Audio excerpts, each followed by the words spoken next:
What is good, people? And welcome back. It is time for another watch along uh for some football. It is your boy Man Like Will in the building. And yeah, let's cut the chit chat. It is the Derby della Madonnina. It is amongst the most legendary derbies in football, in my opinion. Um, One of my favorite derbies in the world. Yes, I'm putting the Derby de la Madonnina up there with the likes of El Clasico as well as the Super Clasico. Um, it is so legendary and so heated between Inter and AC Milan. So many greats have competed in this fixture, but lately Milan have been on the receiving ends of beatings from Inter that have been very questionable. 3-0, 5-1, 2-0. It's been cookings on cookings for Milan. Right now, Inter, what it could it be number seven? Seven straight wins in a row for for Inter is on the cards.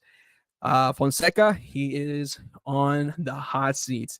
Calcio Mercado is reporting that no matter the result, he could get the sack. And now that wait a minute, what am I even saying here? Wait, what am I even saying here? Um, Hold on a second. I just realized something.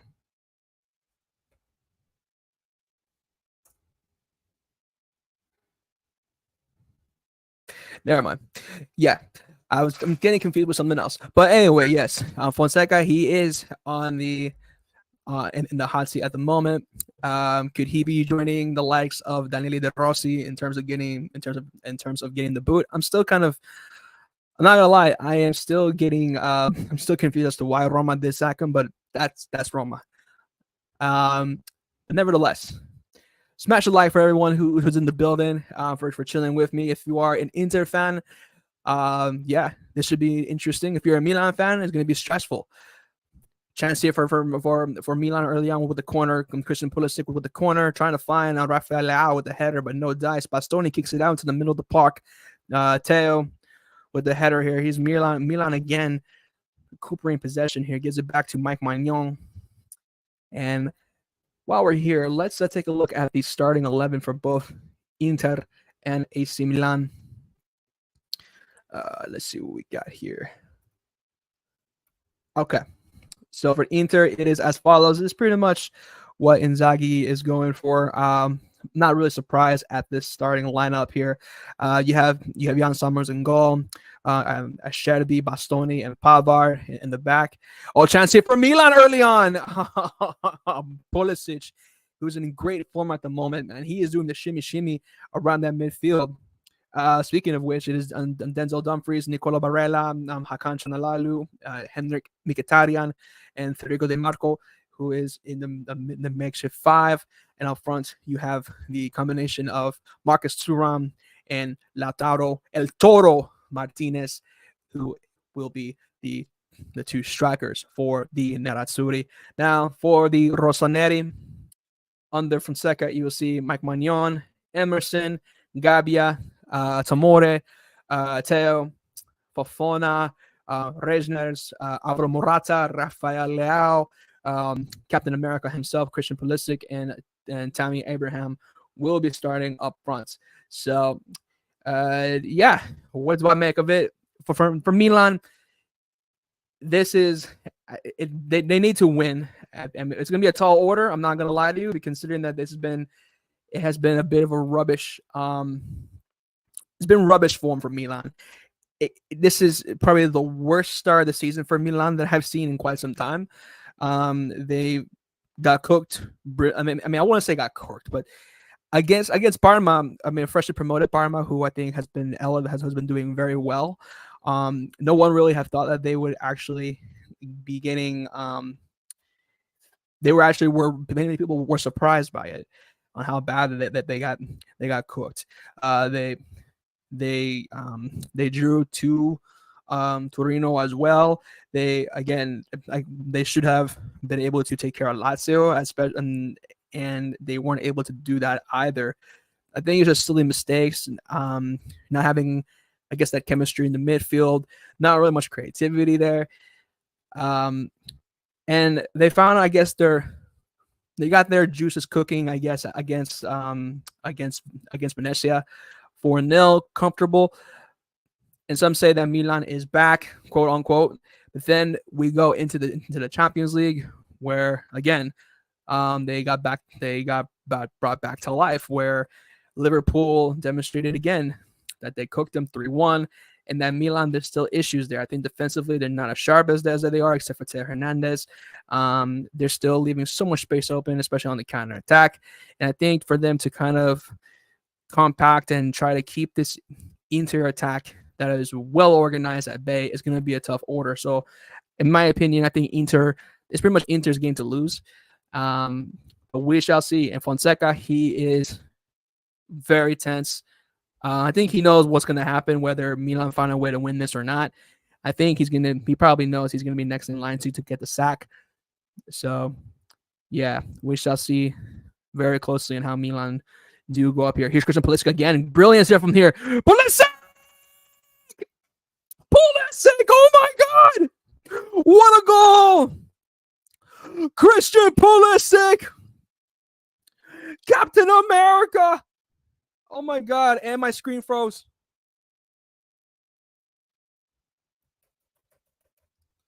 Oh my God, no.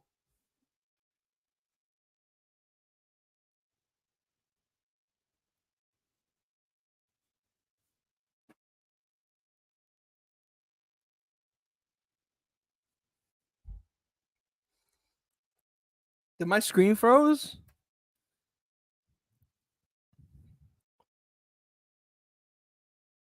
Bro, did my screen your camera has lost connection.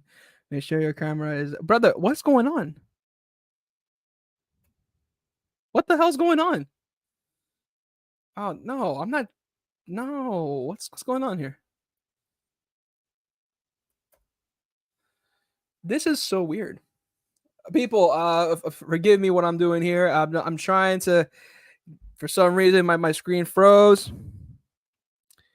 and I'm trying to regain some of my composure, I guess, on my fucking stream. Shout out to Brush in the building. Okay, what happened to my stream? Brother, as soon as Christian Pulisic scores, my stream dies. The hell?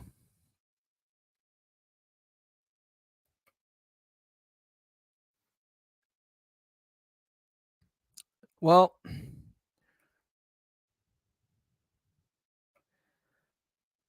what a run. If I can just get back into the freaking stream, please. There we go. Oh, fucking hell. Well, it is official. Pulisic has made it 1-0. It is Milan who starts off brilliantly. Again, I think Pulisic has been so far that, like, I mean, in the first opening minutes, he's been the most attacking of the bunch. He ran through that Inter defense brilliantly.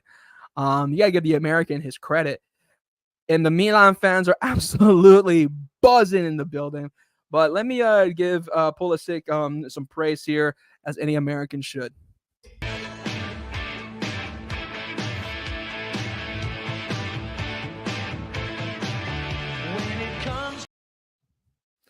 So yeah.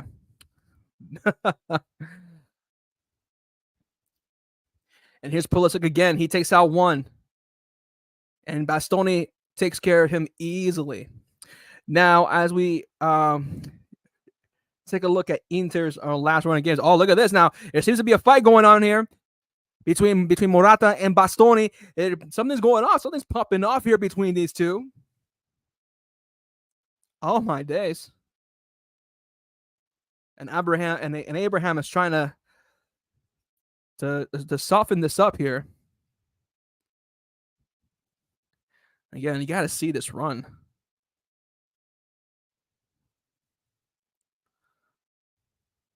Bastoni starts it. He pushes him down, and you know what, Bastoni, as much as I like him, he started this whole thing. And Pulisic, he did him well. He just he put a ball in between his legs, pause, and he did him dirty there. He just got rattled. But let's look at Inter's last run of games here. I mean, if from the start of the season, Inter they had a bit of a tricky start. People thought that they weren't going to do well against Genoa. Well, after the game against Genoa, they were like, "Man, what's going on with Inter?" But then they took on Lecce 2-0. They defeated Atalanta quite comfortably 4-0. And then they drew against Monza, which it's a bit of a strange one still. Alessandro Nesta's men found a way to get a draw against Inter, and then they drew the City in the Champions, which I'm not really surprised about, to be honest. Then we made it to here. So Inter's run of form, honestly, has been mostly wins and draws and no L's, which I guess it makes sense. But with Inter, you know that if you strike on the counterattack, and you get them at their weakness, which in my opinion, the weakness is just mostly like if you just spread out that those center backs, because Inzaghi, he really relies on those wing backs. You spread them out, and they counter, and you have fast wingers, you'll be good to go. See what's going on here with Denzel Dumfries.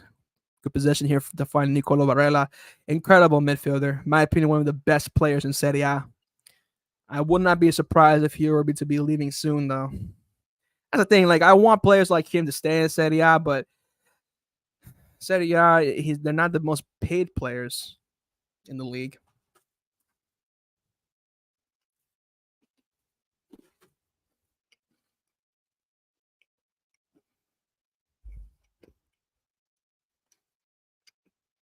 Good play here from Inter. Thuram, one-on-one. Well, I'm trying to do a 1-2 pass with Lautaro. And Lautaro gets dealt with differently there.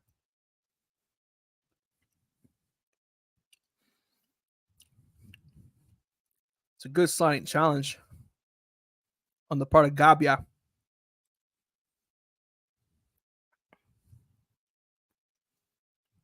We got a great game against Lazio.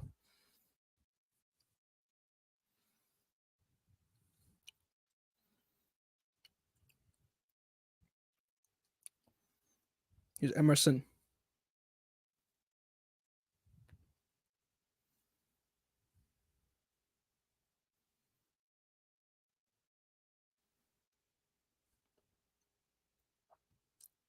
It's going to be slow, this game. You can tell the tactics are going to be tacticking. Man, my favorite. I'm going to say this. There are lots of great games between Inter and Milan. One I can think of was probably back in, this is probably like really way back when, but I want to say from 2000 and from the 02-03 season. This is back when Milan was still being coached by Carlo Ancelotti, and they took on Inter. I think towards like the latter end of the season. This is when Inter had Fabio Cannavaro, Marco Materazzi. Of course, they had Zanetti at fullback. They have Francesco Toldo and such. Bobo Vieri. And that Milan team was nice. And Zaghi, Rui Costa. Who else was in that team? Of course, Maldini, Costa Cuerta. Good players. And the scoreline was crazy. Well, the scoreline was just 1-0.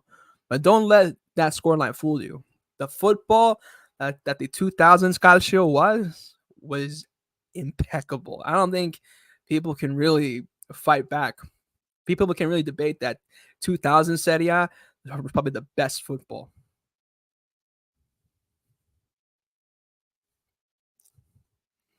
Referee calls for a foul there, and the game to be paused.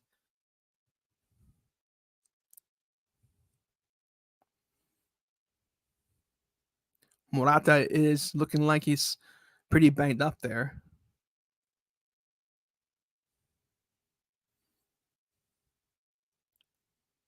Man, Morata is no stranger to playing against either one. Well, to be playing in the Serie A during his time in Juventus. He's had his fair history of playing against Inter and also playing against Milan. So this shouldn't really, him being in this environment and get in big games of this magnitude shouldn't be a surprise.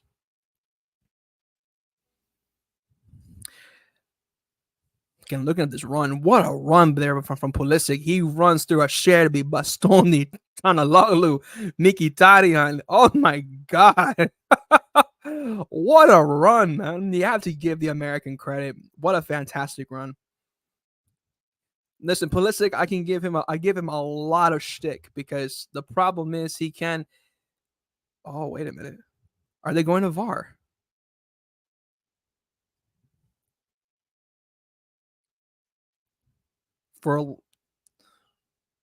Why are they showing the hand or the arm? He kind of touched it with his arm. They surely can't go to VAR now. It's been too much time played. Okay, I was about to say. Here's Inter now on the attack. Di Marco. He was looking to find Marcus Thuram, who, I'll be honest, Thuram has been in crap form. That performance I saw against Manchester City was abysmal.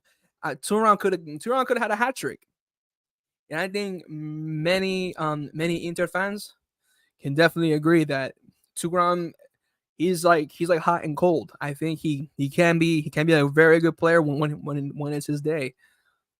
But man, when he's crap, when he's cold, he's just bad.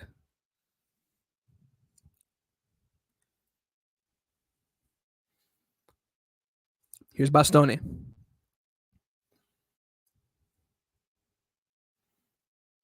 No doubt there'll be some scousers watching this game closely because if the rumors are true that I'm back in the summer, Liverpool were looking to bring him in, and that didn't quite work out, but it could happen sooner rather than later. Good ball there from Bastoni, looking to find Marcus Thuram again, and what a touch from Nicolo Barella.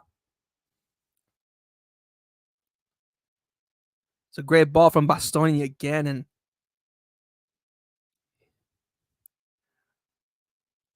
I'll be honest, Gabia should have took care of that earlier because he did see Thuram running for a good minute, and Teo should have done better too.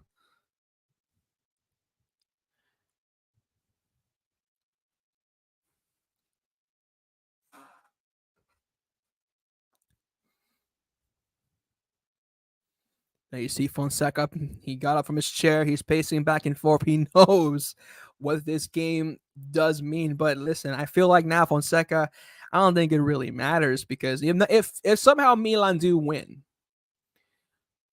I don't think that the perception of Fonseca really does change amongst the Rossoneri because the problem now in Milan is now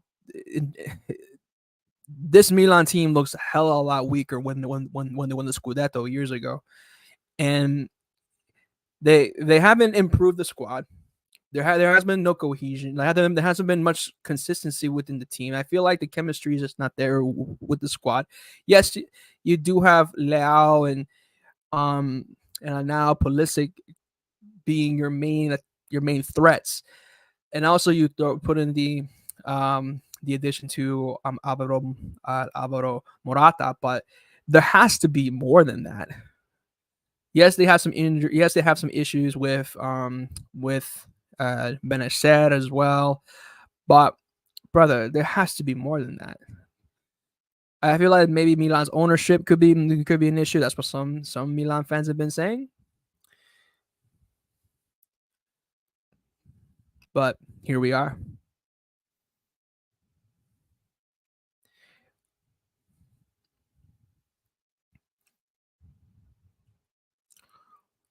Because the reason why I'm saying this is because I do want Milan to be back.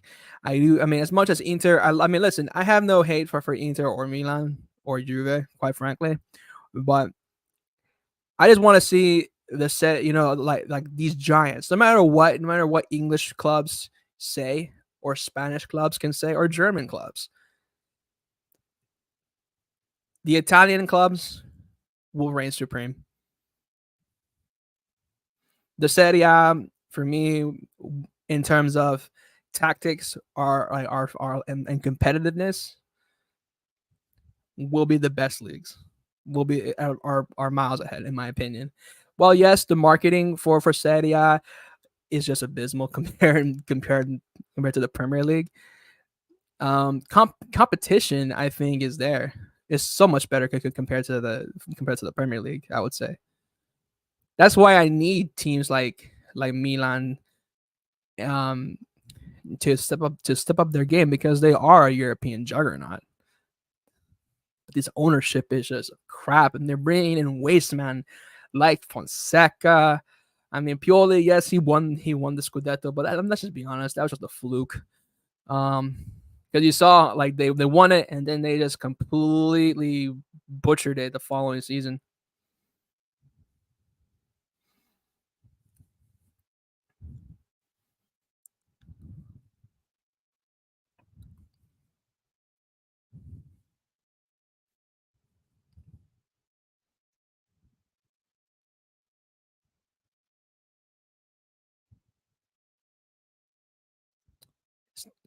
Man, it's a slow start here for Inter. They're trying to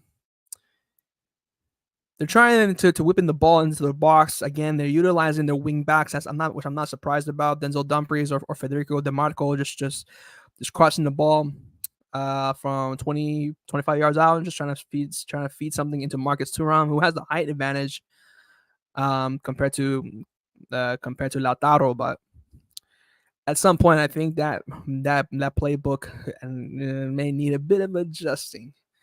You know what I mean? Here's a Sherby. He's been a great addition for the Inter since he joined from Lazio.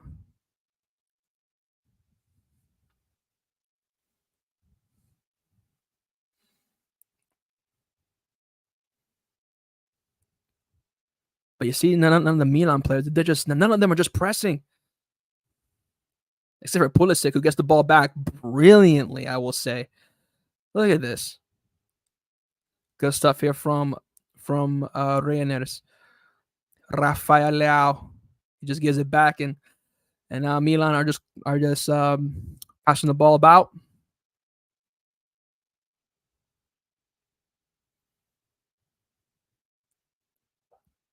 Ooh, a bit of a tricky challenge there, I would say, from Bastoni. Here's Nicolo Barella. Again, just creating a bit of chances here for Inter. Good touch there. Oh, that's an impeccable touch from Di Marco, looking to find to Lautaro, and Di Marco. It's a goal! Goal! Goal! Goal! Goal! Goal! Goal! Goal! Goal! Golazo!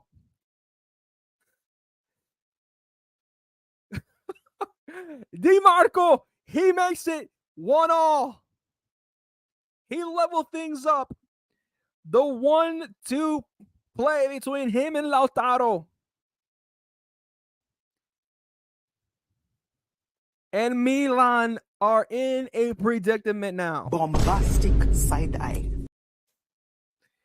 It is peak for Milan.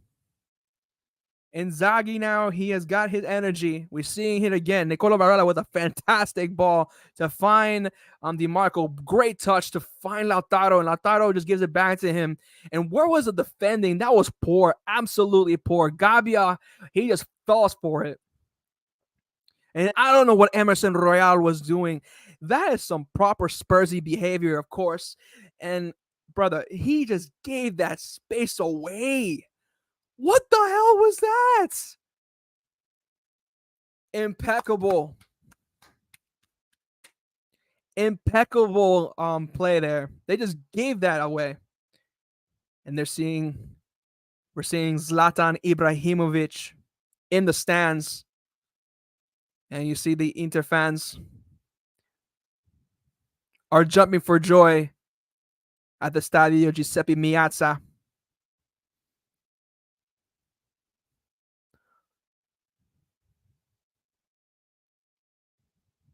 This is incredible scenes.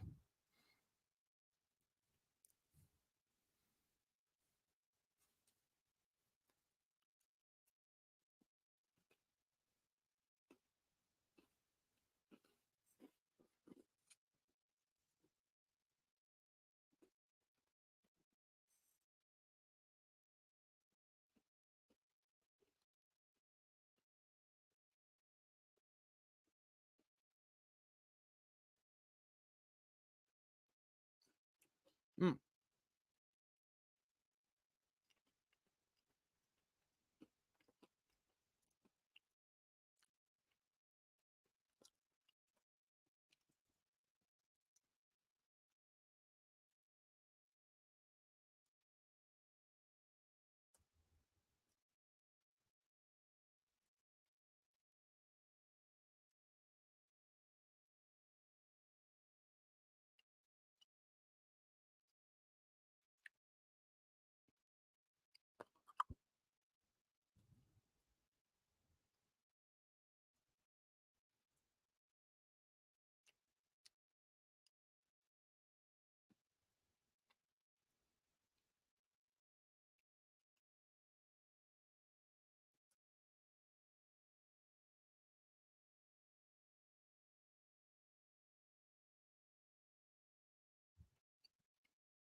Bear with me. I'm just trying to do this right here. Trying to do this little template.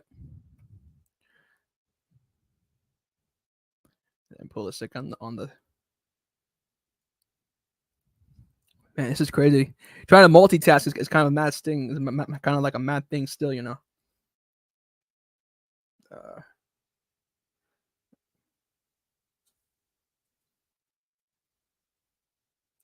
Man. Crap. Just so weird doing this.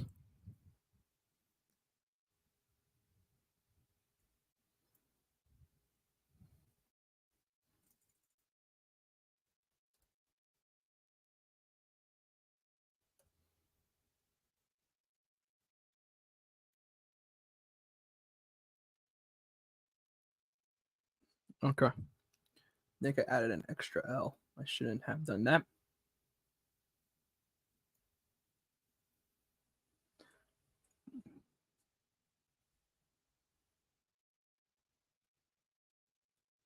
All right, let's try that. There we go. Well, we have updated the scoreboard. For freak's sake. I didn't even put the score, actually. I'm an idiot. All right, let's try that again. So far, it has been Inter who have since they leveled things up.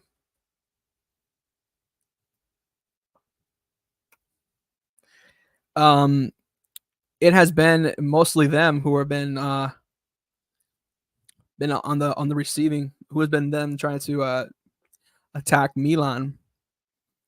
But I'm just really I'm looking back at the goal, at the equalizer from Di Marco. It's crazy because that was an impeccable touch that really just led to the assist by Lautaro.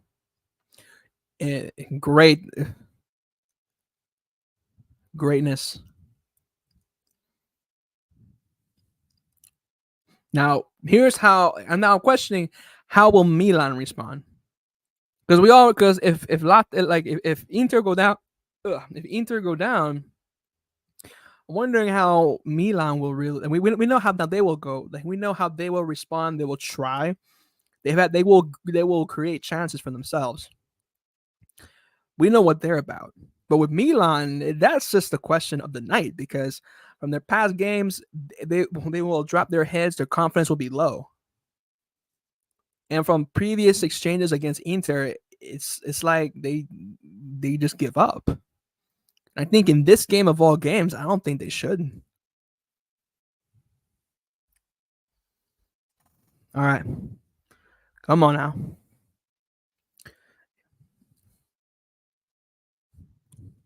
Here's Chanalalo with a brilliant pass now, trying to find DiMarco. DiMarco again looking to feed what looked like to be Marcus Thuram, but it goes down.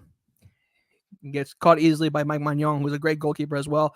Good ball trying to feed into Rafael Leao in the middle of the park, but gets dealt with. Reyners again, who couldn't quite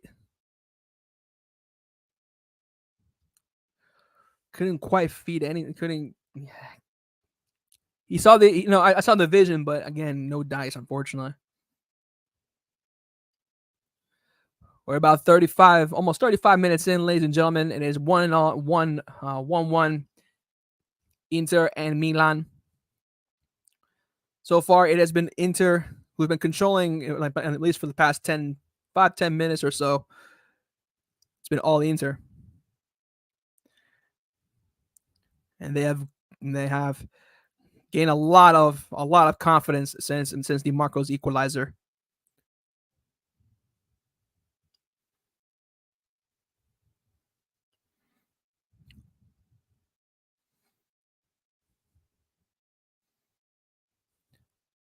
Taking a look at here, Inzaghi has potentially has 7 wins in all competitions. Ancelotti has 10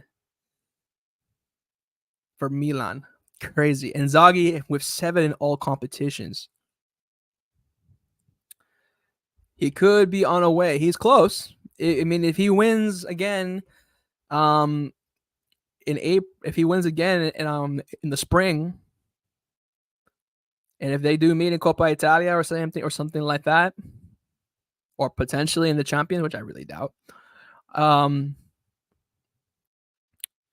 wouldn't be surprised if Inzaghi matches Carlo Ancelotti's record as far as winning derbies.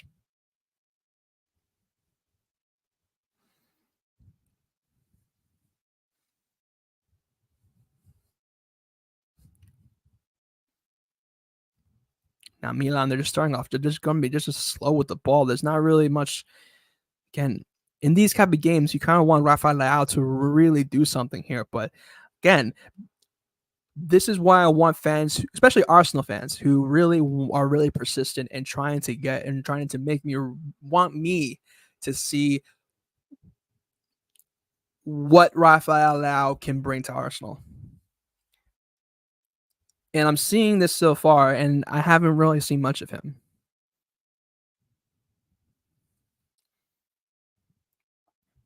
All I see just now was just him pushing Nicolo Barella.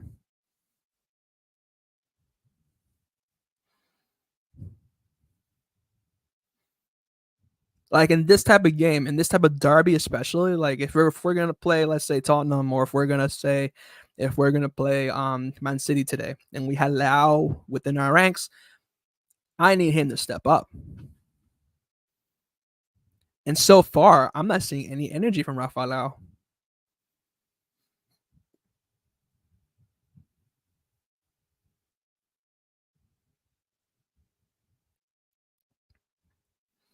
Here's Tamore.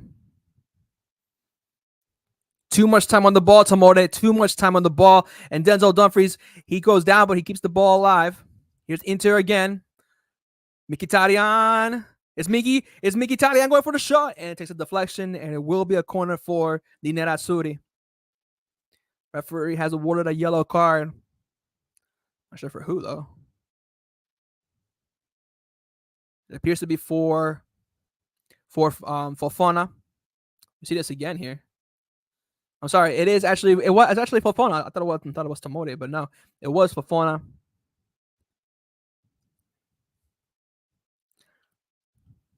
I did forget. Yeah, he does. He did get signed for Milan. That's crazy.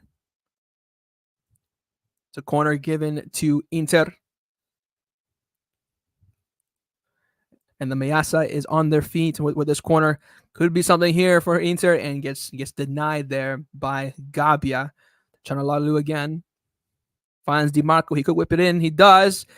Finds Bastoni and gets caught. And here's Pulisic here on the counterattack and gets dealt with by Mkhitaryan. Here's Chanalalu again on the left-hand side.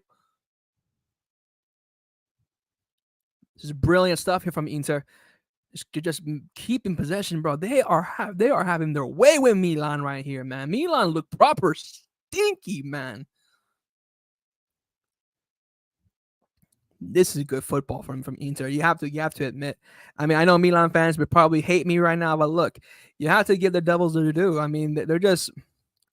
I'm not seeing anything from Milan except for Pulisic, who's really. I mean, he's really the one who's trying to do something.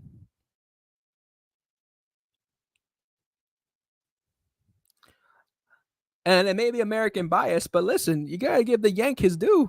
Come on, man.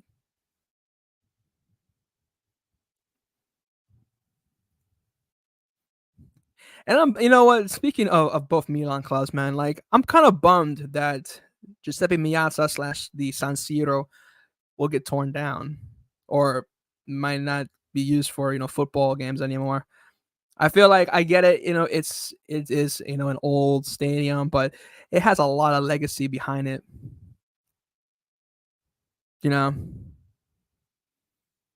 The fact that both clubs are gonna go for like a new stadium, modern state of the art stadium, I get it. But that's like this stadium, the Giuseppe Meazza / San Siro, has a lot of legacy behind it. Incredible stadium. It's gonna be weird seeing like these clubs playing on a whole different ground, but I guess that's just the nature of the game nowadays.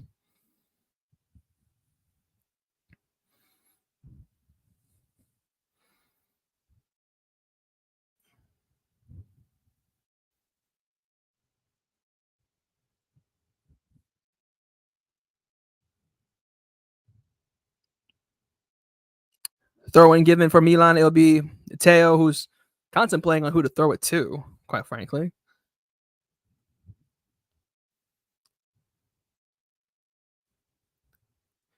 And it bounces off Tammy Abraham and will be a throw in for Inter. And this is the part where, again, we're nearing halftime, and Milan, they haven't convinced me so far. This is the part where I'm just saying, where I have to give my thoughts, I guess. And I feel like I'm going to be repeating myself when it comes to Milan, because of course I didn't start streaming till YouTube until like the summer. But last season, where I watched the Derby della Madonnina with some of my homies, I was like, man, oh, this is a good play. Lautaro, what a ball from Lautaro! Oh my days! Oh. What a pass from Lautaro Martinez. I believe that was Nicolo Barella who fed the ball first, but no, that was Enzo Dumfries. He gives it to Marcus Thuram, and Thuram, again, the follow through wasn't there. Mike Magnan just gets a hand to it, and you have to give them credit. That was a great stop. There. Inter are trying to get a second, and they're close to it with the header. And again, Thuram on his goal drop again, bro. Thuram is not doing good up front, man. That's twice now.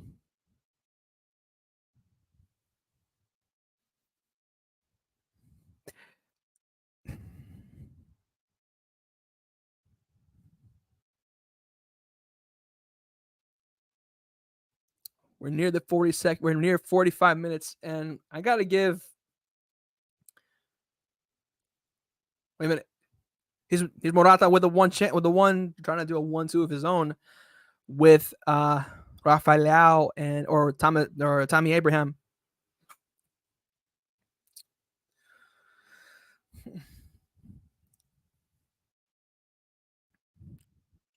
But yeah, let me just give my quick thoughts on this. Milan have been shit. I'm not gonna give my. I'm not gonna just mince words about it. I'm not gonna wait till halftime because I'm gonna be honest. Milan have been absolutely crap. I mean, yes, Pulisic he did score, which I think is fair enough. It was a great run. He caught the defense off, not only the defense, but he also got a good chunk of the midfield off guard. And I think Pulisic has been. I think Pulisic, and then also I think Morata as well have been probably their best. No, Morata and Sparks, but I think Pulisic has been probably their most lethal attacker thus far in this game. And that's what's sad because I think when you have Rafa Leao, who many have said that I think is who people who say is world class, and I think he has potential to be, but he's not really doing anything. And this is a derby. This is the derby della Madonnina, man. This is a high class derby where people will fight for their lives. Have you seen videos of Inter fans and Milan fans killing each other for this fight, for this match? Back in the day when you had guys like Adriano, guys like Zlatan, they would be fighting for their lives for this game. And Milan, aside from Pulisic, and also I would say Teo as well. I think Teo has been solid, but so far, a lot of these Milan players, they don't deserve to wear that shirt. I'm gonna be honest. Emerson Royale is one of them.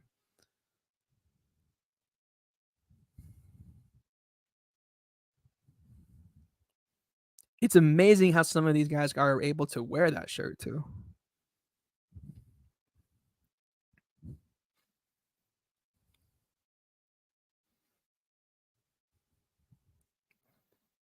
Corner given to Inter again.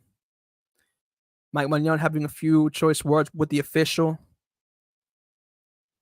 We'll see this again. Mike Magnon and Denzel Dumfries. It appears there was a bit of a shoving contest between Denzel Dumfries and Mike Magnon, but I didn't really see anything there. Corner given and header from Bastoni. No, sorry, from Benjamin Pavard. And unfortunately, there was nothing there for Inter. El Internazionale de Milano.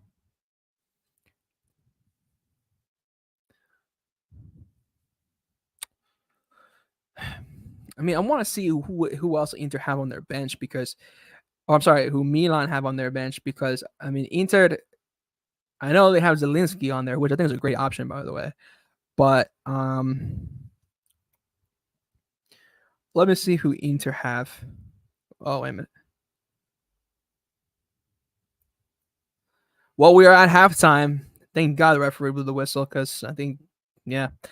But yeah, so for Inter, for Milan, they have Ruben Loftus-Cheek, they got Luka Jovic, they have Noah, they have the Austrian, Noah Okafor, they have Samuel Chukwueze, they have Samuel Chukwueze, they have Malik Toa, they have Yunes Monsa, Lorenzo Torriani,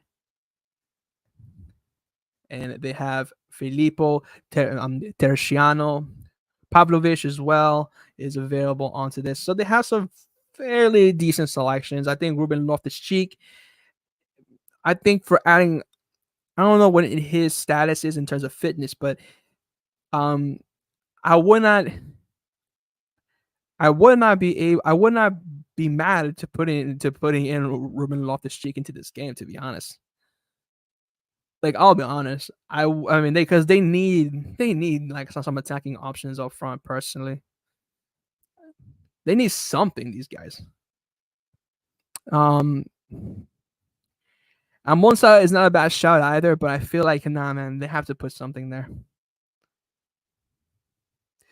Let's see. Where did I have my? Oh, here we go. For Inter, I think it's just down to fitness. I feel like I would like to see at one point Bishek get an appearance here, because I think he's a wonderful center back. Definitely one of the best young prospects out there in terms of defense.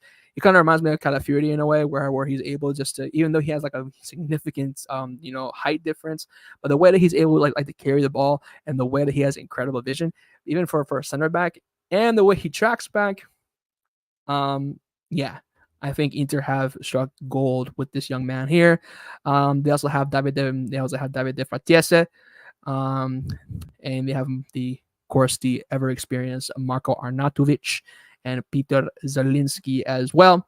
And of course, Matteo Darmian is there in on standby, and also Taremi as well. Which I think Taremi, who I saw his performance against Man City, I was actually quite impressed with him. I think he's able to be kind of like that facilitator. He can be kind of like a quote unquote if Inzaghi were to kind of mold a player, he can kind of play in that, kind of play in that center forward role, sort of like I guess in Calcio terms, kind of like a what's that word? Kind of like a trequartista, where you can put him in that false nine, you can play him out into the wing, you can see him put in a great pass, he can make a good run. He has great vision, and I think him while I have yet, well, I'll be honest, I would like to see him and Lautaro partner up more. It will maybe take some time for Inzaghi to kind of mold that partnership together, because again, we're people are so used to seeing him, well, Lautaro and Marcus Thuram compete together, well, to be more that dynamic duo, because of the previous seasons where you had Romelu Lukaku and Lautaro tearing it up. But again, that's just down to me. But yeah, but in any event, um, man, this is interesting here for Milan. I don't know what to say. For Milan, I'm gonna sound like a broken record when I say this, but they have no creativity. I think they need something up there. I think like a Ruben Loftus-Cheek wouldn't hurt. Um, just to attack something, because they can't just be relying on Christian Pulisic as much. Rafael Leao's not offering anything, which I'm not quite surprised about. Because right now it's looking dead. They're just allowing Inter really attacking and attacking and attacking. The only fault of Inter is just that Thuram is not really finishing any of his dinner.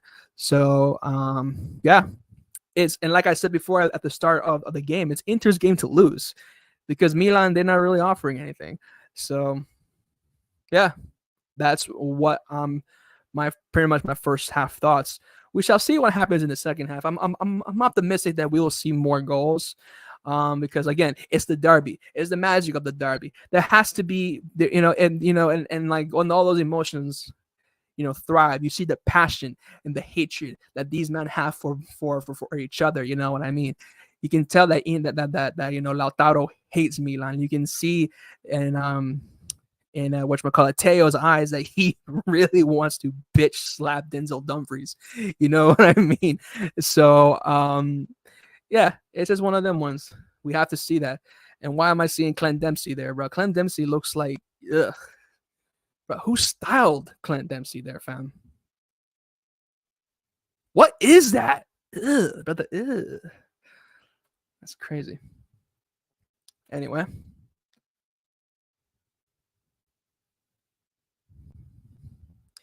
All right.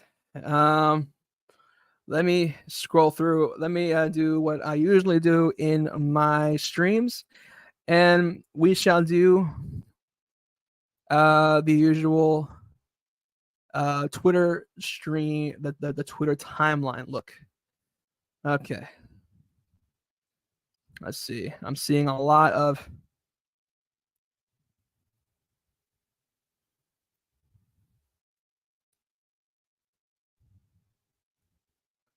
Wait a minute. Is that Seth Rollins? Okay. All right. The ball was in play for 35 minutes in the second half of Man City versus Arsenal. That's more than any other. Okay, now we're kind of just. Okay, now we're kind of just clutching at stats here. The man. Let me see this.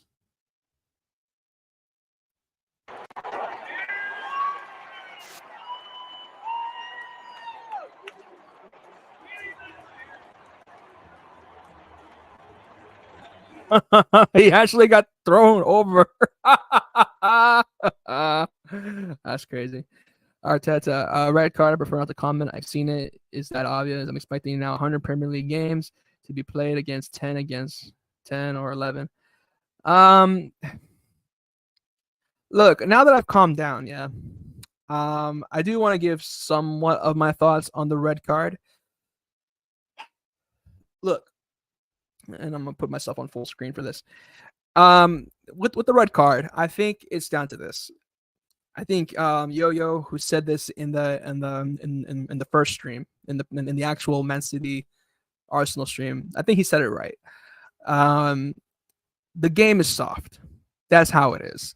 And it's completely harsh for Michael Oliver to give Trossard the red. There was no point of it. It was so stupid that red card even was even awarded. But that's just the nature of the game. You know what I mean? It's so stupid to be on the receiving end of it. If that happened to Chelsea, that happened to Man United, that happened to Liverpool, let's be honest, a lot of Arsenal fans wouldn't really give a shit about it. And for me, if that happened to some of the ops, would I be laughing? Low key, I would be, but at the same time, I would be objective and say that that's also a bit harsh. You know what I mean? Also, you know what I mean? But at the end of the day, it is the game. You just have to live with it. And on the plus side, it is a draw. And I said this in the preview. When it comes to Arsenal against City, it is down to whose defense is going to crack first. Unfortunately, in the first half, we did crack. But it was naivety. We defended our hearts out. We played proper Mourinho ball. That's how it was. Arteta basically just watched, I think, that whole week leading up to this game, he was binge watching Mourinho at Inter, his time at Chelsea. That's pretty much what I saw, because that whole team defended for a good the majority of the game. We only attacked when we were at set pieces. Or in Calafiori decided, fuck it, I'll just score. So I don't think anybody can, it's unfair, but it's unfortunate, it's frustrating, but it is what it is, bro. You know what I mean? We just move. City have a few tricky matches ahead of them, and as us, we took care of Spurs. We played City already. Now we've got to handle Liverpool, which I think we will. And yeah, we just play United. So what I think we should handle those guys. So yeah, I think it should be we should be fine. The title race is not done. I think people who saying it is, it's crazy. Who seriously mean it, I think it's crazy. While City are in first place, I mean, listen, it's early in the season. We will take care of them. I'm confident that the race will. The race is still on. Come on, we have yet to lose. Well, I can't say it. Well, we have yet to lose. Yeah, we have. Feels like a loss, but no, we have yet to lose. So, yeah, we just gotta keep our heads up and just remain hopeful that the boys can handle the job. So, but nevertheless,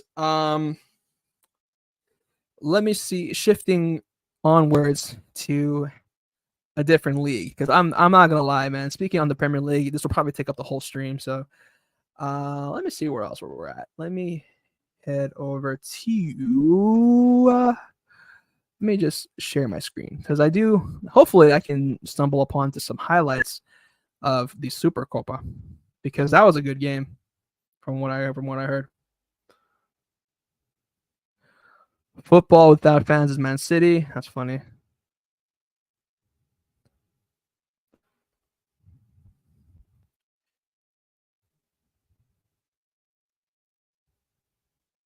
All right, let's see what we're saying here. A blatant bit of cheating there. That, you know, they paid for him.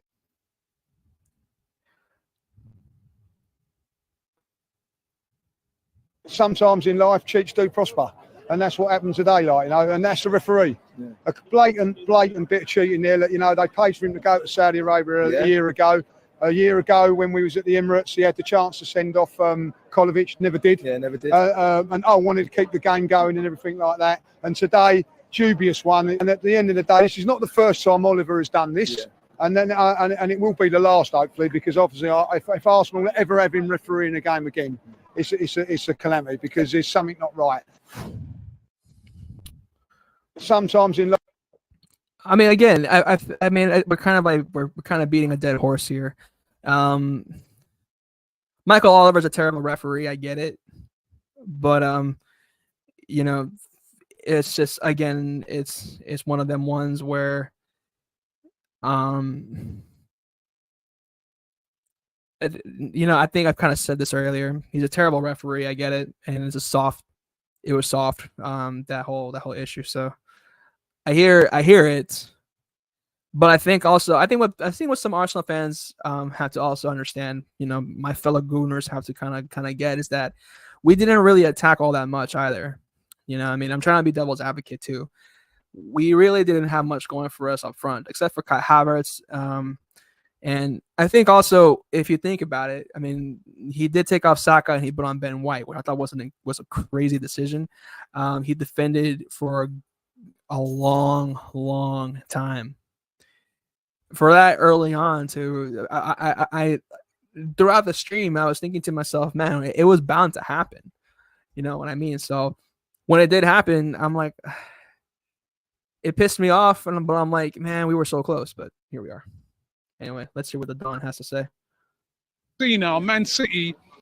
I was so proud of that performance, and I think, right, you see now, Man City have got a new fear of Arsenal. They fear Arsenal. They know what we're made of now. You know what I mean? You saw their fans at the end. They're celebrating a draw, Rodri.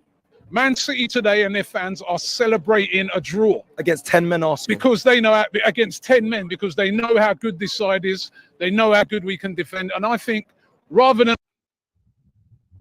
shit, try it again. You know, Man City have got a new fear of Arsenal. They fear Arsenal. They know what we're made of now. You know what I mean? You saw their fans at the end. They're celebrating a draw, Rodri. Man City today and their fans are celebrating a draw against 10 men Arsenal, because they know against 10 men, because they know how good this side is. They know how good we can defend, and I think rather than us take it as a pure negative, we got to take this as a positive and say, listen, we got a very, very good side here. It's capable of winning this league.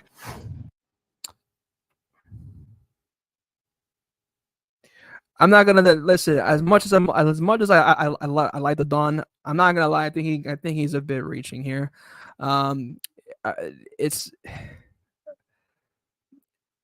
Look. I mean, as much as I want to agree with him, it's like, brother, like,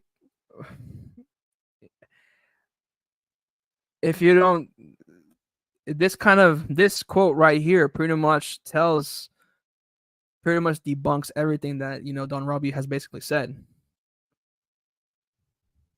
You know what I mean? So I'm not really gonna. I mean, everyone's entitled to their you know, opinion. You know what I mean? But at the end of the day, am I proud of the boys? Listen, we defended for the majority of the game. But at the end of the day, it is what it is.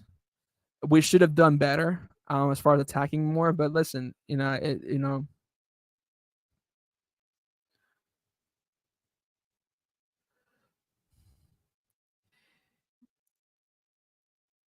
but at the end of the day, I don't care what City does or celebrates or what have you.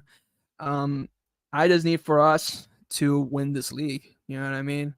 We can spin this how any person wants to. The fact of the matter is this. Oh wow, I just noticed this. Shout out to Wajid in the building. Yeah, he is reaching a bit. And shout out to Yo-Yo in the building as well. They celebrated getting the point in Arsenal, dropping 2 points rather than losing 3 to Arsenal. Look, the thing is, I've said this before and I'll say it again. You know, going into the game, yes, it was. I knew. I mean, I preferably wanted to win. I wanted this to be a must win.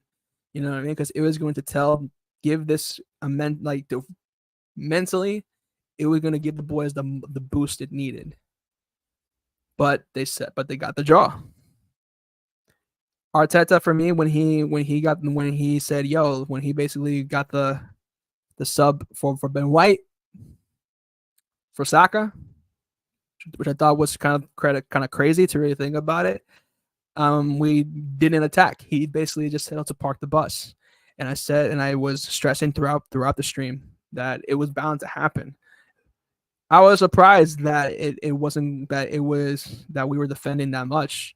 City, they're running out of ideas, but when the goal happened, I was shocked. But at the end, but also I wasn't shocked, to be fair, because we were defending all the time. It was like we didn't have any ideas. We were like, fuck it, we're just going to park the bus.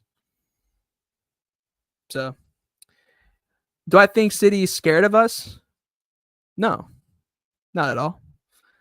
City's not scared, because here's the problem.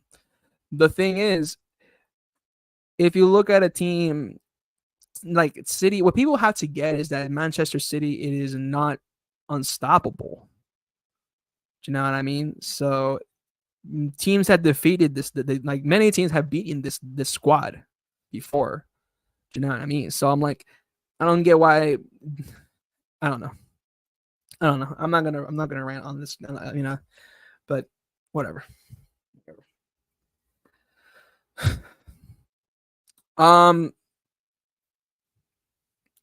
Listen. We'll talk Premier League tomorrow. I'm gonna do a full match review. I'm gonna have some guests on there as well. They have some people pull up for that one, and we'll talk about the Man City game thoroughly. So yeah, we'll try to get that arranged. But let's talk Serie A here. Second half has kicked off, and Milan are already putting their foot on the gas now. Emerson Morel trying to whip the ball into the box. Pulisic trying to kicks it in. No dice. Sherby is on the ball here. Inter controlling possession.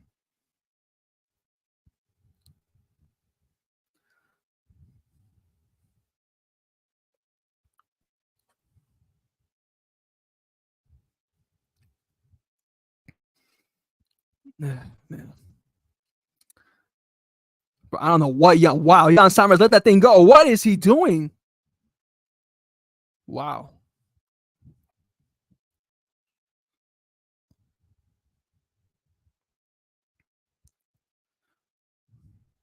Wait a minute.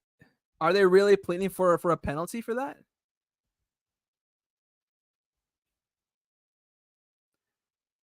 Taking a look at this. He got the ball though, but he didn't clip him. Nah, he ran into that. Ref, you're taking the piss. He ran into that though. That's not a pen. Nah, come on now. That's not a penalty. Surely that is not a pen.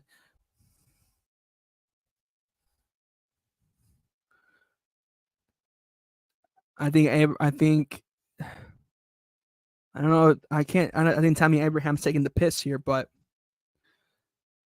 that I don't know. So the check is done. Zlatan is on the edge of his seat here, trying to see whether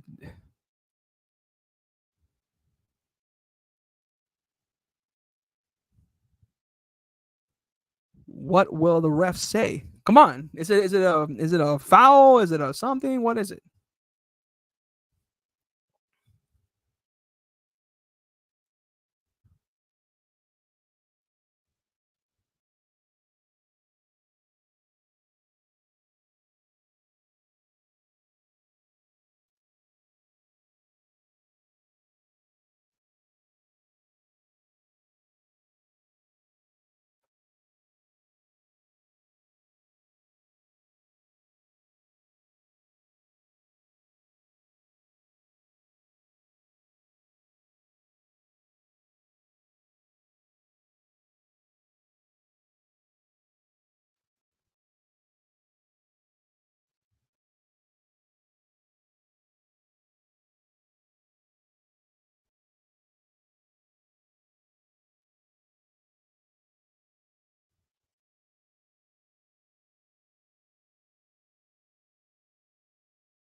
And the referee says no penalty. Ah, well, that's something.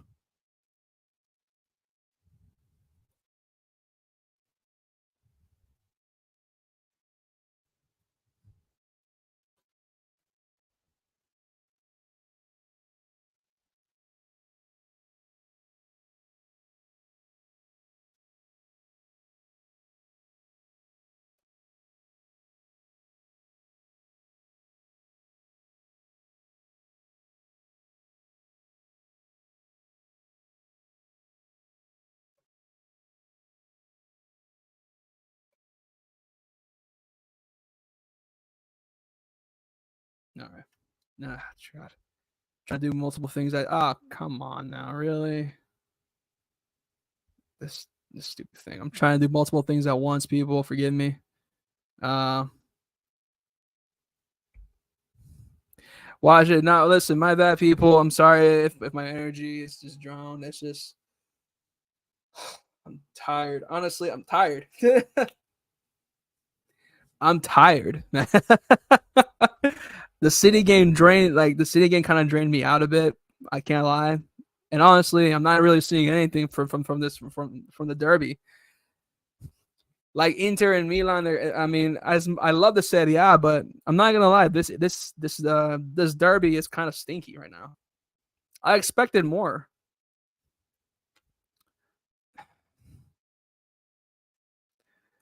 It's just kind of proper stinky, man. This derby, man.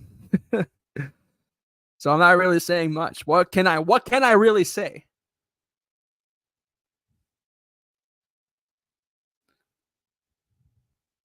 Ah, shit. Bro, my head hurts like hell. But we move. Bro, just throw the freaking ball, man. You're taking the mick now, bro. Like all this theatrics from Denzel Dumfries. All this shit. Okay.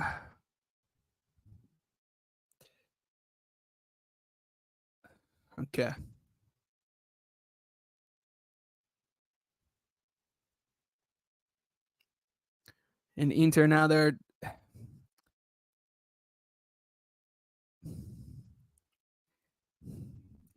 fighting for that possession of the ball as much as they can, but now Thuram recklessly gives it back to Milan. And now Milan have full possession of the ball here. Here is Fofana.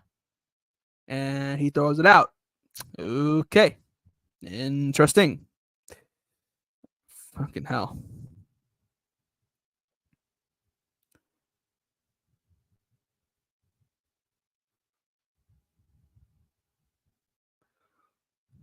Here's Di Marco. Good ball here from Federico Di Marco. Looking for a Sherby. A Sherby now finding Thuram. Oh, no, not Thuram. Bro, Thuram is up front, bro. Okay, not Thuram. Bastoni. God damn it. All right, Di Marco. What a back heel! Oh my days! What a back heel from Barella! Oh shit, that was nice. That was class. Wow. Oh my days, that was brilliant. Now you know what? If we need midfield options too. Arsenal need to sign Barella. I don't care if we need to break the bank. Sign this guy. Sign him. He will instantly improve our midfield.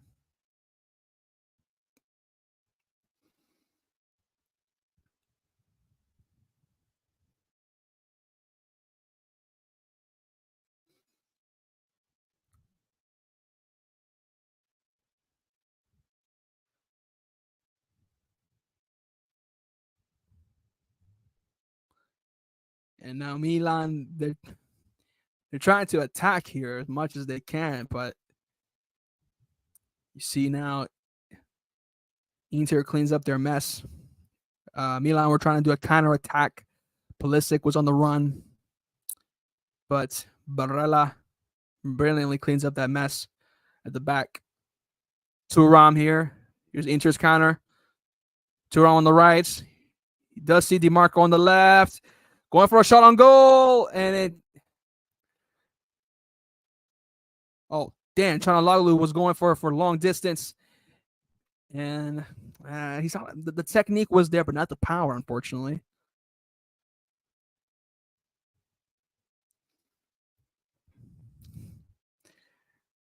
We were talking about earlier in the first half that there was nothing really much there for Inter. Well, for Milan, there is no Ruben Lopez-Cheek who has not entered into the pitch, and I don't know. For me, it's not looking good for Milan. I think they needed more. They're just straight up allowing Inter all the time in the world to really attack. It's similar to how Arsenal are allowing Man City attack. The only difference is that at least Arsenal have a superior defense compared to Milan. So it's just BS what I'm seeing here from Milan.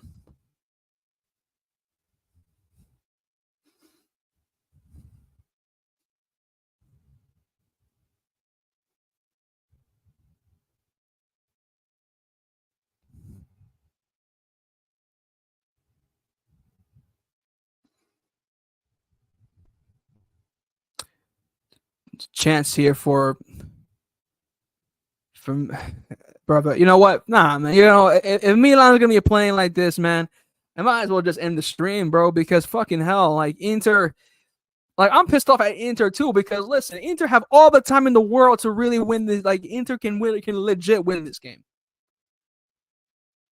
Like Inter can legit win this game right here. Like honestly, if they have proper finishing, except for Lautaro, they're giving the ball straight to Marcus Thuram. But Thuram is just a bit of a waste man.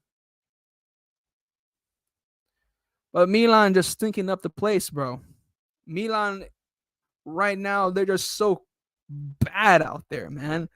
They're boring the crap out of me, man.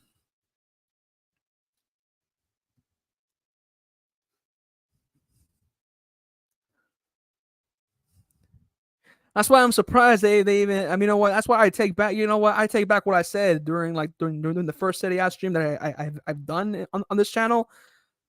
Milan competing for the Scudetto. Ha! Yeah. Come on now. This sideways football is not it, gang. Come on. Can they at least listen to this? Rafael Leao, all he's done is just pass the ball back. They have been passing. All he does is just pass the ball back. I don't get the hype against this guy. They've been terrible all season. Man United sentence. Well, yeah, I mean, well, here's the thing though, was it at least you guys actually attack. I haven't seen these fuckers attack all game except for Pulisic.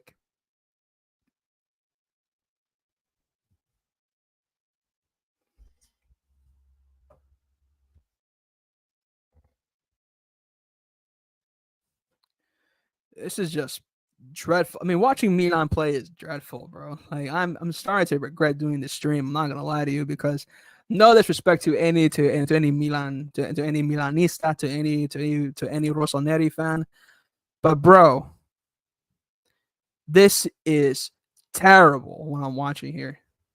And I love Serie A. But fuck my life, this is terrible football. Like I would be this. Like if I was a Milan fan, I would spit at my TV. I would be disgusted to watch this. Like that's how bad this is. I think of the past, like the great Milan teams of the past. Teams that had Ronaldinho and Gattuso, Inzaghi, prime Zlatan. And you think that this is good?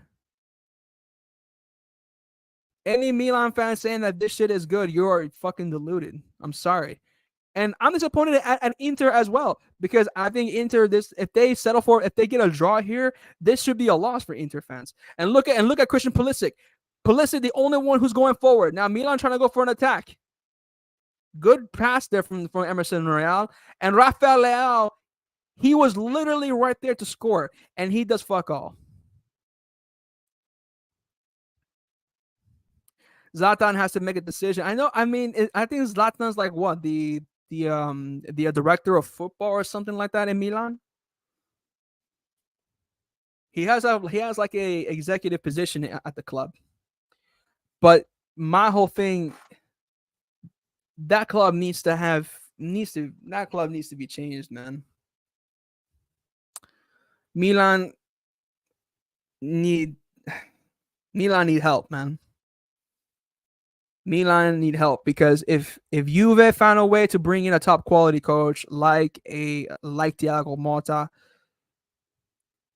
if Roma brought in Juric, which I think is a stupid decision, because again, Roma being run like crap as well, because they sacked Mourinho, even though Mourinho was beloved by Roma fans, and then you have them sacking Daniele De Rossi, which I think is also crap, because he is a club icon, but I think he was doing a good job. Yes, they're gonna have some slow starts, but he's allow it. I'll allow it. You know what I mean? Every team has a slow start.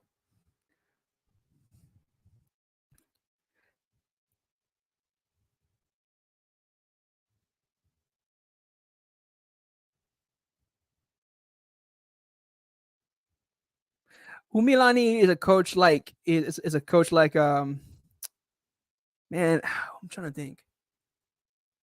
They need a coach like Vincenzo Italiano, man.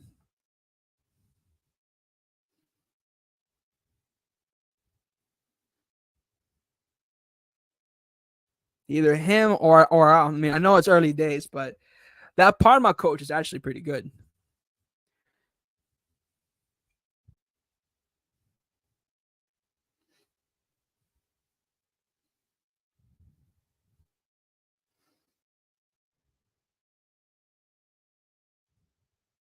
Inter making a substitution now. They're bringing in Davide Fratese, and they're bringing Matteo Darmian. I'm not surprised Darmian's coming in.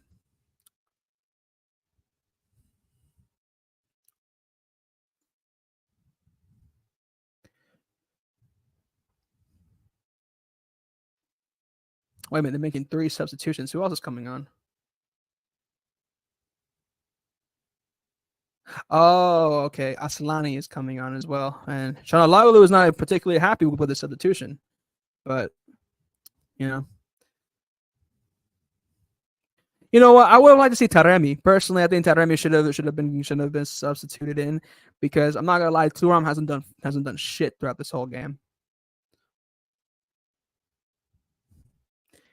And Inter are kind of just running out of ideas in their own mind, because they're heavily relying on their wing backs to really provide something. And I would like to see, like, whenever I see Taremi in an Inter shirt, he does provide something different. He would actually have an Inter attack, through the middle, and have the opposition center backs actually come out of their comfort zone. Thus having Lautaro make runs.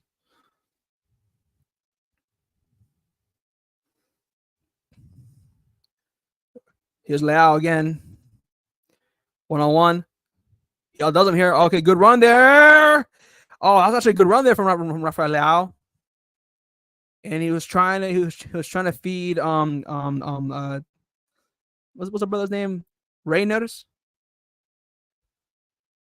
And Fratesi that was a great challenge, but again, Leao, he still kept possession of the ball. So, the one thing that I've seen Leao do all game. And Arsenal fans tell me that he's worth 100 million. Fuck off.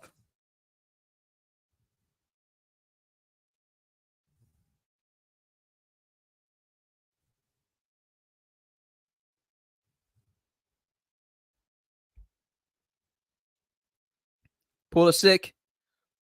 Oh, with the back heel pass there for. Oh my God, that was a decent opportunity. That was a decent actually nice there. Who get that back heel pass? It looked like to be Teo.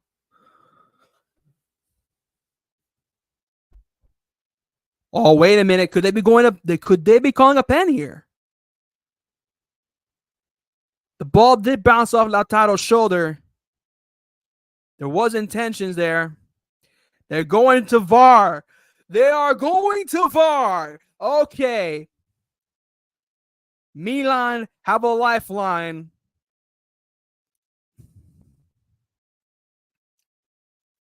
Oh my God! If Milan get away with this, no. If Milan gets this, no way. Ain't no way. Could this be?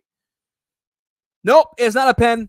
The referee said no penalty, and Inter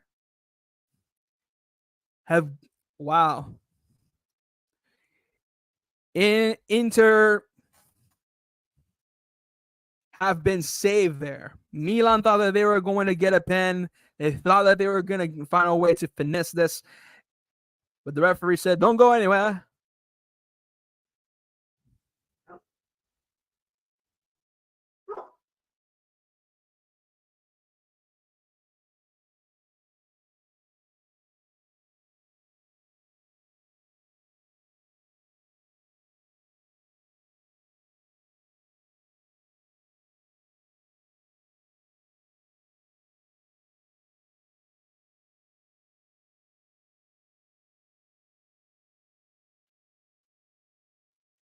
Wait, what I miss? Okay, good. All right.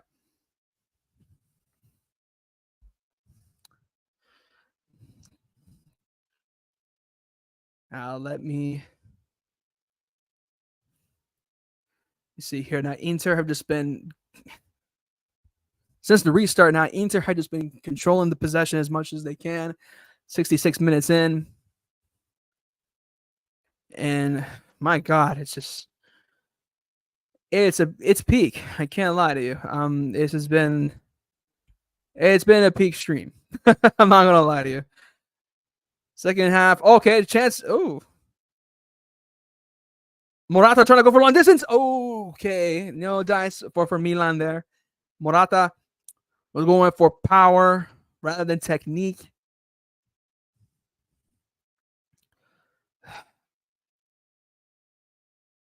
This is dreadful.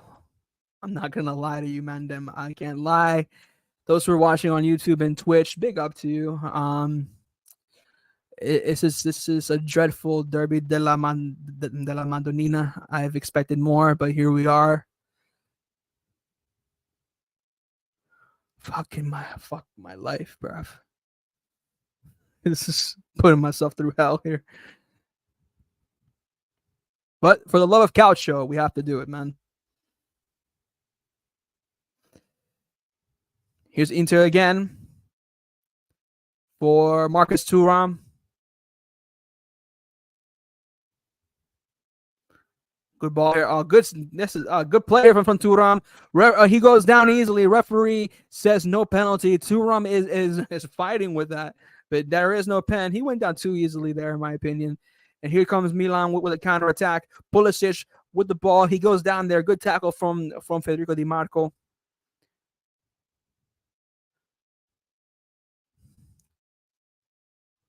And my God, this is. You have to wonder if Fonseca is going to make any substitutions because he has options. Like I said before, he has Ruben Loftus-Cheek available. I forget who else does he have. He has Luka Jovic as well. He has Samuel Chukwueze available too. He has Yunus Monsah available to him. You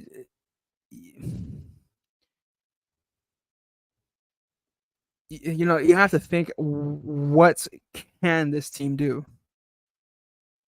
But you see now, like what this team were like with with Olivier Giroud and how this team is without him. Giroud had a lot of height advantage, and with the game plan that Milan are with, they just like to do crosses and rely on set pieces to score and such. They need a player with significant height, and they had that with Olivier Giroud, but well, they don't have that anymore. They do have Gabia who has height difference, but I haven't really seen him do much in set pieces.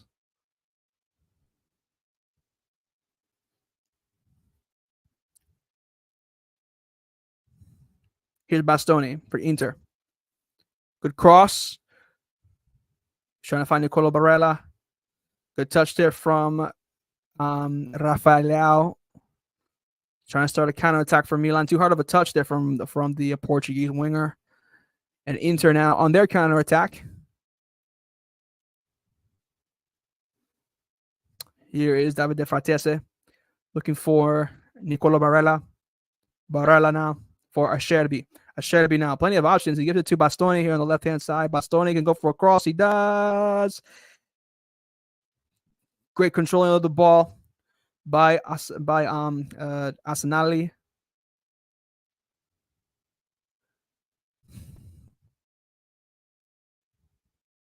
I'm sorry, it was Benjamin Pavard. Excuse me. Ugh, God. And it's excruciating. And a chance there from Lautaro.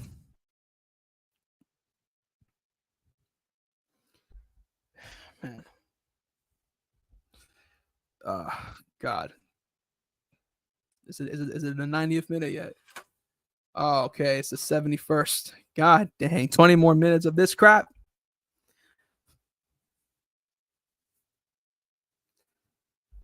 Well, this is hell. And here's Milan on the counter attack now for Rafael who just completely stops the play. Interesting. Okay, that's why people want him. Why people think this is good. Okay, I can see that. Okay.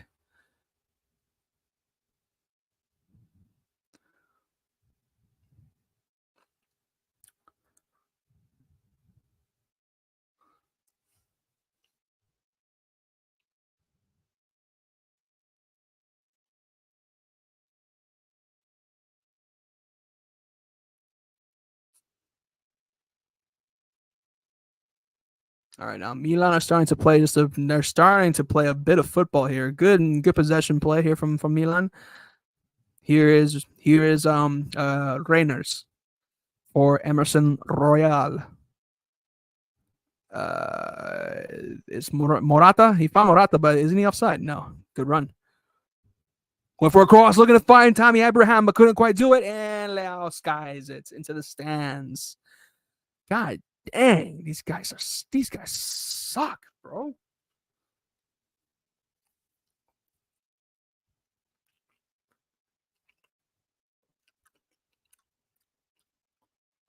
This is peak. Absolutely peak.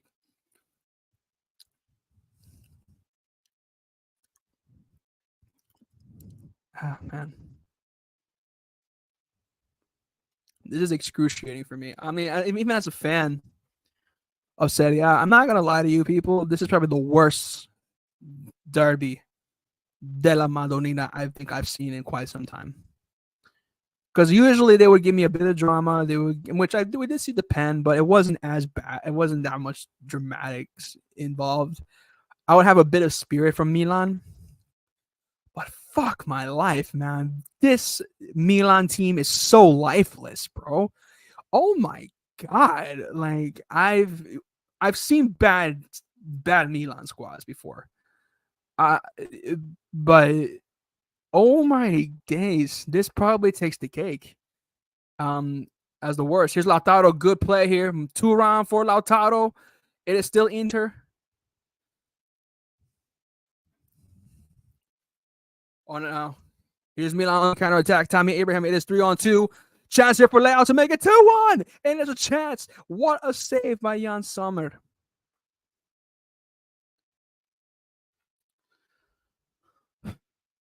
But yeah, people,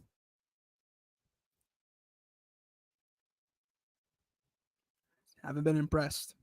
It's not been a good game of football. I've expected more, especially from the magnitude and the legacy that this derby has. But I expected more.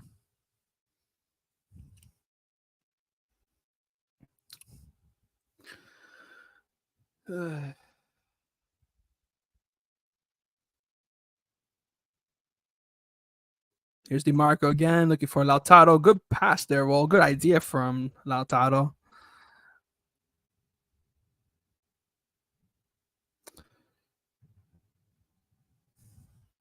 And this is just excruciating. This is excruciating, man. I can't deal with this.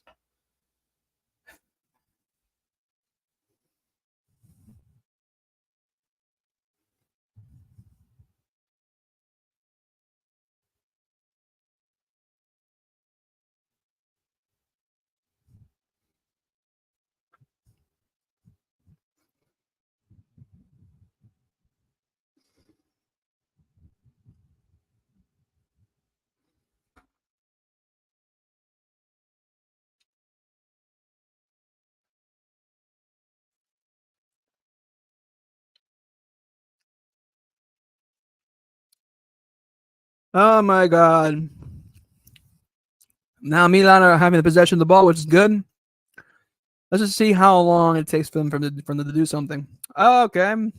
They passed the ball back to the goalkeeper again. Nice. Brilliant stuff, Milan.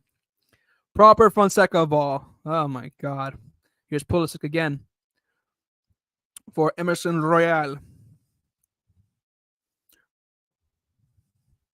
Oh, that's actually a good play here. Abraham!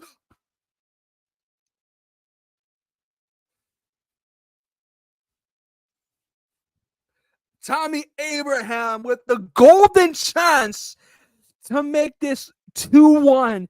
How the frick did you miss that, bro?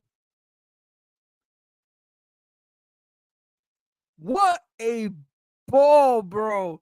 Impeccable pass from Reyners again. That was a great pass. Abraham should have made that 2-1. There is no excuse for it. Nah, that was poor. That was poor. Tommy Abraham, you see, this is why people in the Premier League disown you, fam. But then again, Chelsea disown anybody, so you know what I mean. Brother, what was this? I can't believe what I just witnessed. How did Tommy Abraham miss that, man? That was a golden chance. That was probably worse than Alejandro Garnacho's chance against Palace yesterday. Now here's Inter now. Back heels it. Marcus Thuram. Bastoni.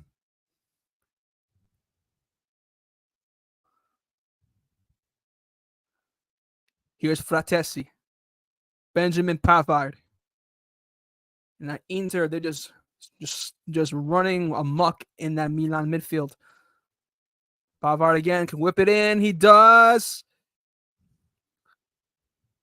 And Royale now goes down. Referee calls for a foul. And it will be a free kick awarded to the Nerazzurri.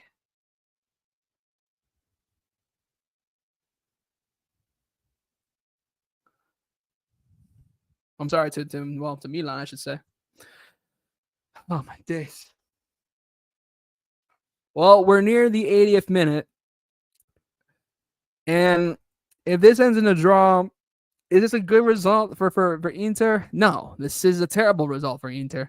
Because really they've had chances to end this game, to put this game to bed. And I think that's one of the criticisms for Inter, I would say, thus far, is that they don't know how to do that. They don't know how to put the game to bed. They can do everything. They have the great build-up. They have a great defense. They have a good forwards, more or less. Lautaro, we already know is world class. Marcus Thuram, I think, remains to be seen. Does he make a good partner for Lautaro? More or less, I think he is a good partner for him. But the problem is he doesn't finish his dinner. I don't think he's that consistent.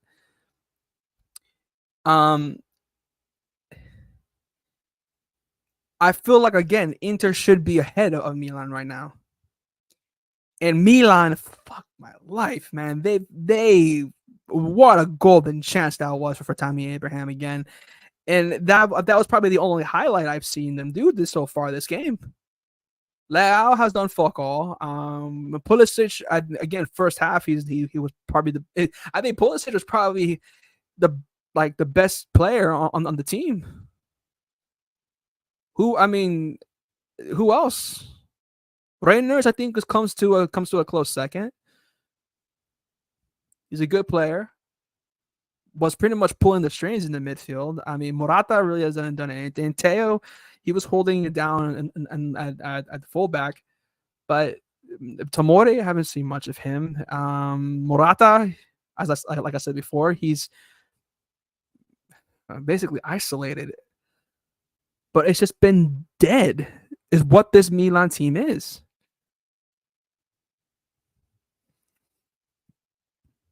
This is good stuff here from Inter. And again, Asnali was trying to feed a over the top ball, looking to find Lautaro, who's making a run into the box. It'll be one more substitution for Inzaghi's men.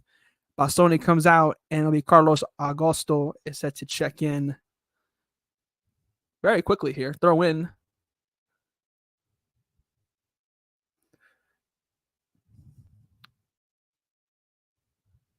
Here is Acerbi.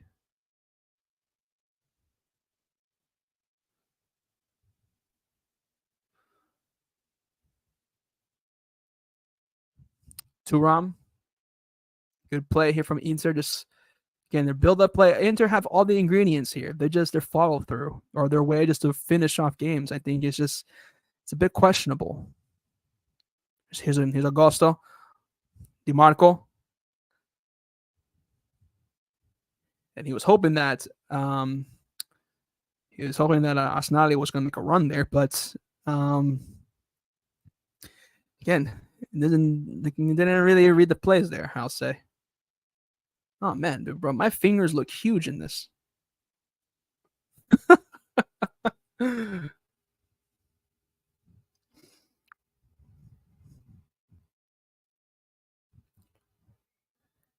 It'll be Samuel Chukwueze is set to do some warm-ups for Milan.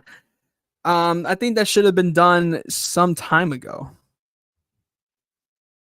if I'm going to be honest.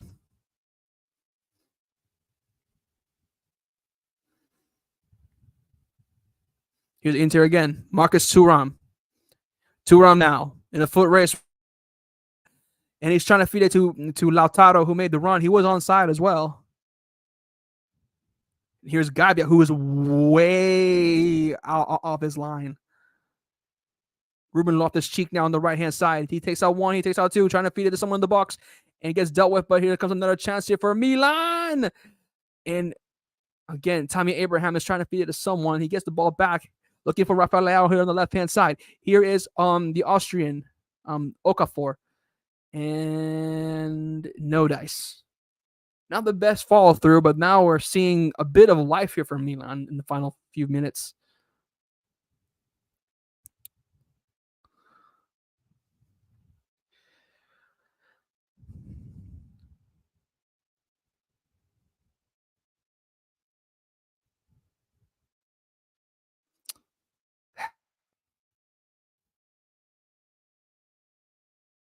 Well, as a player of the match here, I'm down to four. Lautaro, Di Marco, Teo Hernandez, and Christian Pulisic.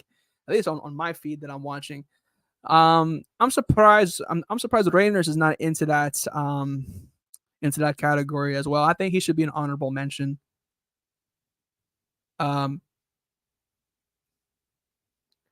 because I thought he was solid in that midfield for Milan.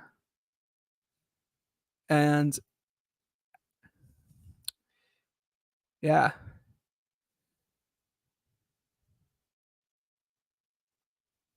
But I think for Milan, if you had to pick a man of the match, it's pretty much simple. It's Christian Pulisic. For Inter, there's a few choices, a few nominees. You can throw in you can definitely put in Nicolo Barella. I think he's been sensational. Di Marco definitely deserves a shout. I mean, Lautaro, I don't think Lautaro gets. I don't think. I mean, as much as I like Lautaro, I wouldn't put him as man of the match. He really hasn't done much except for that assist that he did. But aside from that, he really hasn't done much.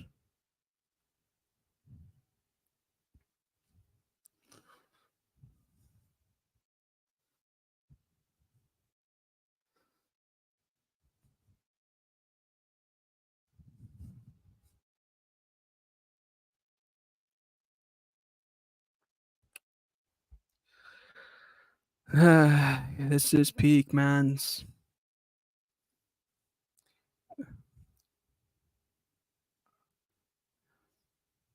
So see here, Aslani has been gifted a yellow card.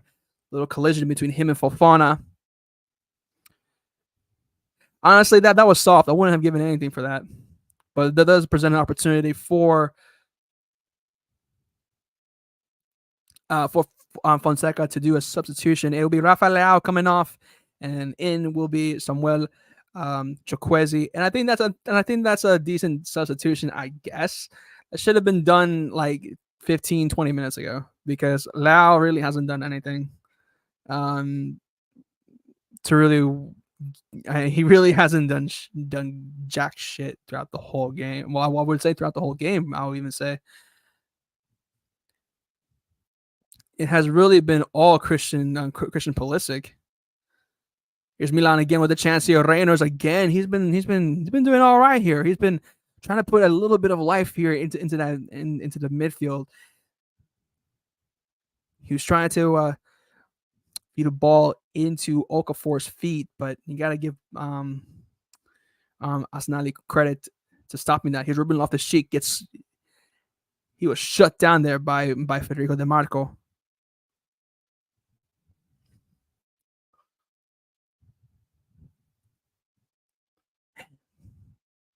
All I know is, people, I am if I'm going to watch a different Milan derby from way back in the day, just so that can watch the crap that I just watched here, because man, this is just inhumane what I just watched.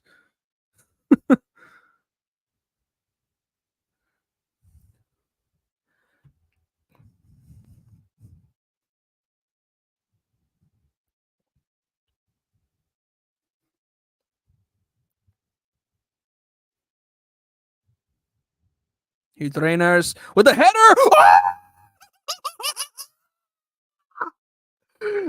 Gabia!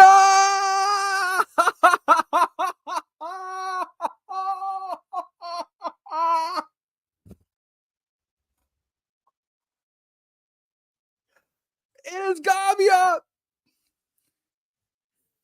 Gabia has sealed it for Milan.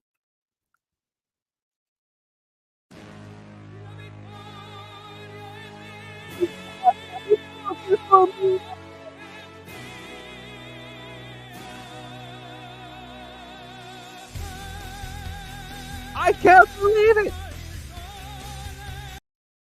Nah. That's Matt still.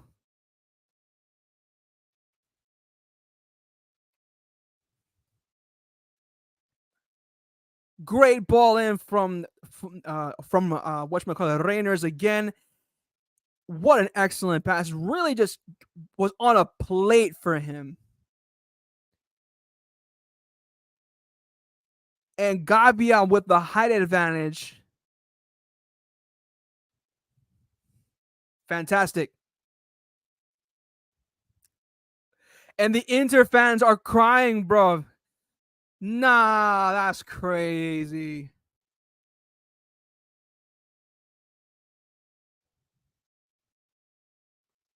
Oh my days, this is mad still.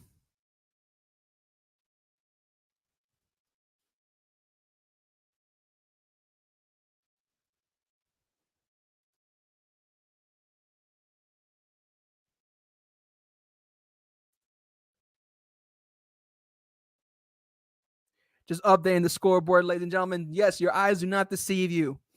It is 2-1 to the Rossoneri. Milan have found a way to get this going their way. How did they do it? I don't know how. But yes, this is a massive the 3 points for Milan Brush. Definitely. Fonseca, it remains to be seen if he will still be in it will still remain to be seen whether he will still be managing Milan. But I'll tell you this. This is what Milan need is 3 points, and what a way to do it against their bitter rivals, the defending champions. It's the most stinkiest performance I've ever seen them play. There's no question of that. This is a terrible performance from Milan, but listen, right now they're in the lead. That's all that matters. That's all that matters at the point at this moment. And Pavlic, who's also a good player who's showing promise in Milan. He's about to join in the fun as well.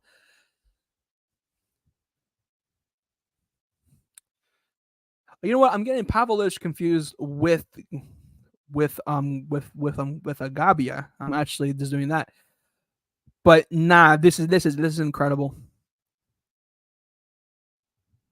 This is an incredible sentence, people. Gabia could potentially make this a much needed win possible for Milan. Tommy Abraham is set to check off, and checking in will be Pavlovic.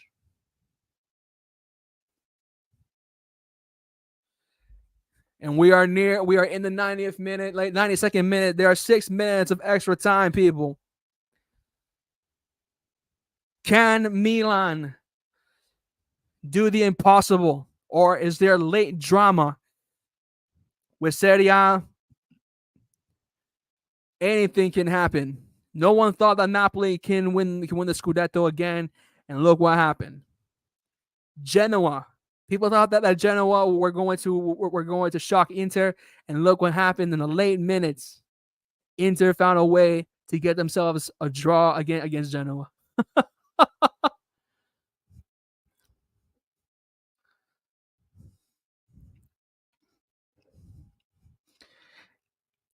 Can Milan find a way to steal 3 points from their bitter rivals and defending champions? This will be huge.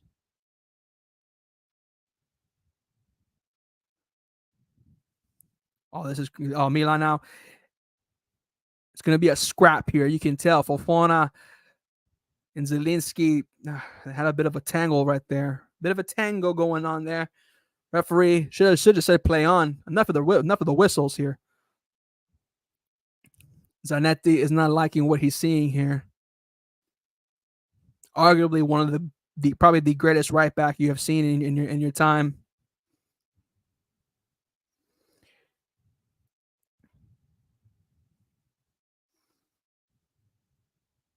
And you can't go wrong with saying that Zanetti is definitely just probably one of the just an incredible player. Here's Samuel Chukwueze. You see here already the subs are paying off. Here is Okafor, and bro, you had so many options, brother. You had Chukwueze, brother, and you had Ruben Loftus-Cheek on your right. Why are you trying to do it all alone? Idiots. And here is Inter again. Here is Zielinski on the left hand. Gives it over to Federico Di Marco. Di Marco now with the cross. He's trying to feed it over to Matteo Darmian, and he just heads it off all the way to the nosebleeds in the Giuseppe Meazza. Tommy Abraham and Rafael, they're loving every single moment of this. And Gabbia is just saying, yo, what's going on? Check the time. Check the time.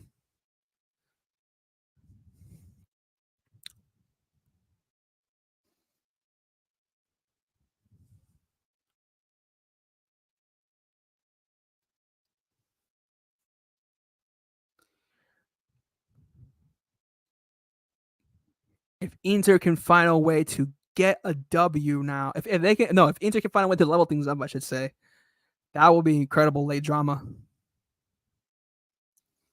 Here's DiMarco now with a quick throw in. Peter Zielinski for Arsenali. DiMarco with a good touch. Oh, that was brilliant technique there from DiMarco. He's trying to get one over to the bottom right-hand corner. Couldn't quite do it. Here's Milan now on the counter-attack. Here's Okafor. He takes out one. Chance here. Okay, here's a counter-attack for Milan. And Jan Sommer, he gets to it brilliantly, I might add. And Milan, you see, here's the thing. When you do the substitutions, they're starting to come alive now. This is fantastic. Now Milan are starting to wake up. Imagine that. Substitutions work, Fonseca. Imagine that.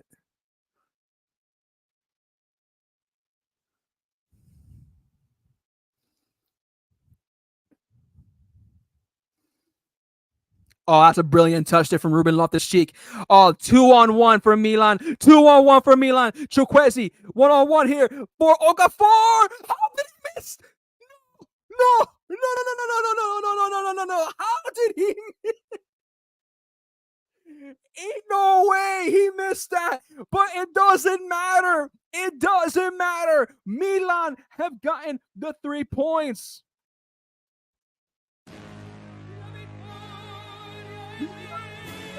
3 points against Inter. Oh my God.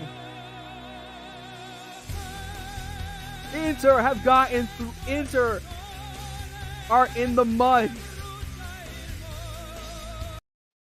How do they do it? I don't know.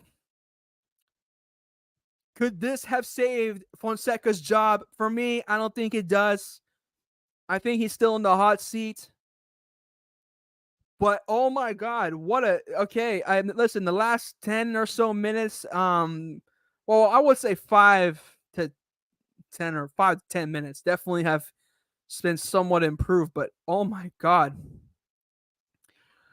I'm just surprised. People, Milan finally, they stopped they stopped the number 7 for Inter. And you got to give Fonseca credit. Well, give the players credit for believing in themselves. It was stinky football, but sometimes you have to stink it out. But yeah, the final score, people. Why does that say 1-1? No, that shouldn't say 1-1. Let's make that what I want it to be, and that is 2-1. There we go. Final score, people. It is 2-1 going to Milan's way. And yeah, the Derby della Madonnina, it is all Milan for now. But listen, that does it for the streams today. Listen, I'll be back tomorrow. Probably going to do a match, probably do like a whole review of my thoughts on City and Arsenal and where we go from here, and look up what's going on in in Arsenal's next game.